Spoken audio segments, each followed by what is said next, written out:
Hey everyone, good afternoon. Xanagear here, back with another daily video. I just thought I would kind of talk about Zelda for a few minutes, talk about where I've been in the game so far, what I've been doing. So, up front, spoiler warning, this could, I will be mentioning, hello wolf. Do I already have a picture of you? I don't, okay. All right, I'm taking a picture of a wolf. So I will be mentioning everything up to the end of the Northwest dungeon, as well as some other random stuff that I've found. I've been into the depths for like 30 minutes. So yeah, spoiler warning. If you haven't played the game yet, and you plan on playing it, I would recommend not watching this video. I'm currently in the northwest region doing the northeast region doing the northeast dungeon.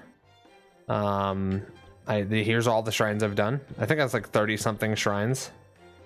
It is a good game. I am having a good time. My favorite thing so far that I've found is combining a cart with a shield and then doing this, because this is just Tony Hawk, so it's amazing. I think this game is really special. I've been the first dungeon, so I didn't read any reviews, but I kind of heard that they had more traditional dungeons in this game, and I gotta say that's just not the case. They're very similar to the Divine Beasts. I don't know how many dungeons there are, so maybe they get more complex, but as far as I can tell, there's only, the dungeon only took me like 25 minutes or less, maybe 20 minutes. The boss, much better than anything in Breath of the Wild. Absolutely, there's no question there. Let's go ahead and break these rocks. But so far, I am enjoying this, I would say, about as much as I was enjoying Breath of the Wild. It's kind of incredible that they managed to recapture the magic. I was talking to my friend about how the fact that they were able to recapture the magic of something that is universally praised like Breath of the Wild is kind of bonkers.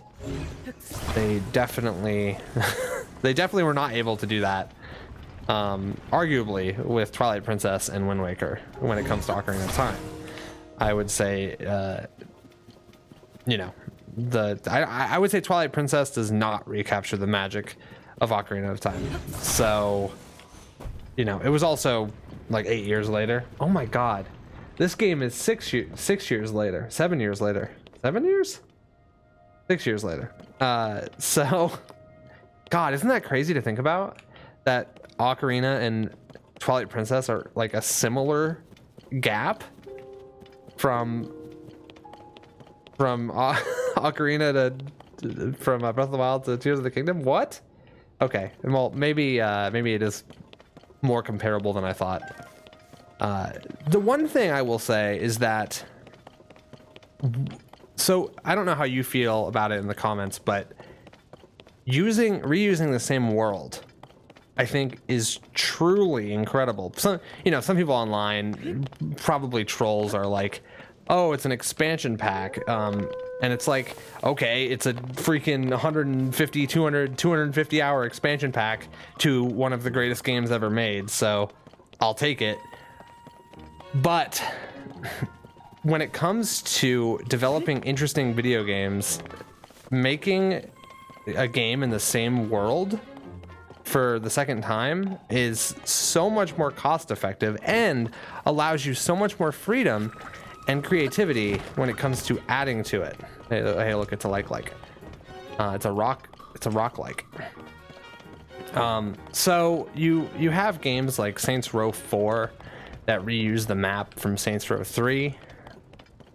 And God, I struggle to think of any other games that do it, because it seems like nobody really has. So Ubisoft creates a new Assassin's Creed map every time they make a game, and then they reuse all of the gameplay mechanics instead of creating new gameplay mechanics in a world they previously made. So it seems, I mean, I gotta say, I bet most people would agree with me in that I would rather them reuse the same world over and over and over again if we're going to get new, interesting gameplay mechanisms in every game.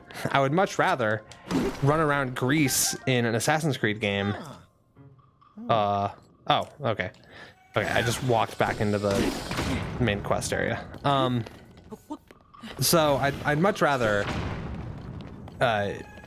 interact in the same world in new, interesting ways than explore a new map with the same tired old mechanics that I've already mastered. So having these new abilities,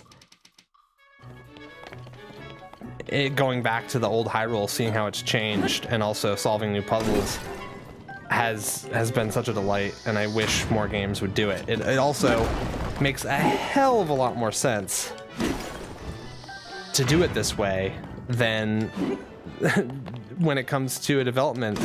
Like, developing AAA games is more expensive than ever in 2023. I think Tears of the Kingdom pretty much nails it, and I recommend playing it. You already are playing it. Everyone's already playing this game. I'm gonna go up through this ground. But yeah, so far, you know, so a big spoiler warning here.